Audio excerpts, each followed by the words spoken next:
আপুনি জানেনে বিশ্বৰ কোনটো মোবাইল আটাইতকৈ বেছি বিক্ৰী হৈছিল? বিশ্বৰ মোবাইল ফোনৰ প্ৰথম গ্ৰাহক কোন আছিল আৰু কিমান টকাৰে মোবাইলটো ক্ৰয় কৰিছিল? আপুনি এইবোৰ তথ্যৰ বিষয়ে আজি জ্ঞাতনে? যদি আপুনি এইবোৰ তথ্যৰ বিষয়ে আজি অজ্ঞাত তেন্তে বলক আজি জানিম এই ভিডিঅ'ত মোবাইল ফোনৰ সকলো তথ্যৰ বিষয়ে। তো স্বাগতম জনাইছোঁ আছামিজ আননোন ফেক্টৰ অন্য এটা ভিডিঅ'লৈ। বিশ্বৰ প্ৰথম মোবাইল ফোনটো আমেৰিকাৰ এজন ব্যক্তি 1983 চনত $4,000 অৰ্থাৎ 64 লাখ টকাৰে ক্ৰয় কৰিছিল প্ৰথম মোবাইল ফোনটো।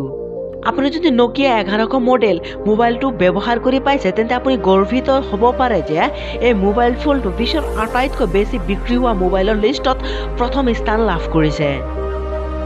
আপোনাৰ মোবাইল কি পানীৰোধক বা ৱাটাৰপ্ৰুফ নেকি? নিশ্চয় নহয় বা হয়, কিন্তু জাপানে তৈয়াৰ কৰা মোবাইল ফোন 90% ৱাটাৰপ্ৰুফ বা পানীৰোধক, কিয়নো তেওঁলোকে বাথৰুমত গা ধোৱাৰ সময়তো সিহঁতৰ মোবাইলটো ব্যৱহাৰ কৰে। 1973 চনত আমেৰিকাৰ কৌশলী মাৰ্কিন কুপাৰে প্ৰথম মোবাইল ফোনেৰে যোগাযোগ স্থাপন কৰিছিল বা যোগাযোগ স্থাপন কৰিবলৈ সম্ভৱ হৈছিল। বিশ্বৰ প্ৰথম স্ক্ৰীন টাচ ফোনটো 1983 চনত তৈয়াৰ কৰা হয় আৰু ইয়াৰ নিৰ্মাতা আছিল বেল সাউথ চেলুলাৰ, যাৰ দাম আছিল 500 পাউণ্ড। আপুনি শুনি আচৰিত হ'ব যে বিশ্বৰ মুঠ মানুহ 4 বিলিয়ন মানুহে মোবাইল ব্যৱহাৰ কৰে, কিন্তু আমি ব্যৱহাৰ কৰা টুথব্ৰাছৰ সংখ্যা 3.5 বিলিয়ন, অৰ্থাৎ ব্ৰাছতকৈও মোবাইলৰ সংখ্যা বেছি।